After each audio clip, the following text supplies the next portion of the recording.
Hello বন্ধুরা, সবাই কেমন আছো? আশা করি সবাই খুব ভালো আছো আর আমিও খুব ভালো আছি। আর আজকে একটু আমার শরীরটা খারাপ, এই কদিন ধরে একটু জ্বর সর্দি হয়েছিল আর গলাটাও একটু বসে গেছে, ঠান্ডা লেগেছে। আবার আমাদের মিস্ত্রি লেগেছে, এখানে একটা তুলসী মঞ্চ করবো ভাবছিলাম, অনেক দিন ধরেই করবো করছিলাম, হয়নি। আজকে মিস্ত্রি আমাদের তক্তা বইছিল, ওকে বললাম যে এটা রাত্রির দিকে জেগে এটা কাজটা করে দেবে, ওভার টাইম বললো করে দেবো। আবার একটা ছেলেই কাজ করছিল, সে আবার ওভার টাইম করে দিল। এখানটা লাল রং করে নিলাম। আর যে তুলসী মঞ্চপটাকে বসাইনি, ছোট্ট করে একটা গর্ত করে দিয়েছে, ওর মধ্যেই মাটি দিয়ে গাছ বসিয়ে দেবো। আর একদম নিচেতে মাটির মধ্যে ছিল, কেমন লাগছিল, ঠাকুর না একটু ঠিকঠাক রাখলে বেশ ভালো লাগছিল না।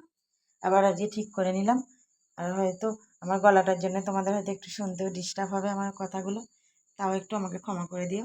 আর আমার খুবই কি বলবো, একটু তোমরা যদি পারো আমার পাশে থেকে একটু আমাকে সাপোর্ট করো। আমি এবার কাজও হয়ে গেছে, অনেকটা লেট হয়ে গেল ছেলেটা বাড়ি যাবে বলে, কাজ করতে অনেকটাই দেরি হয়ে গিয়েছিল, 9:30 বেজে গিয়েছিল। আর ছেলেটা আমাদের এখান থেকে অনেকটাই দূরে বাড়ি, ওরা এমনি ডেলি যাওয়া আসা করে, রাজমিস্ত্রি কাজ করে, ডেলি যাওয়া আসা করে। আবার কিছুটা রঙও বেঁচে গিয়েছিল।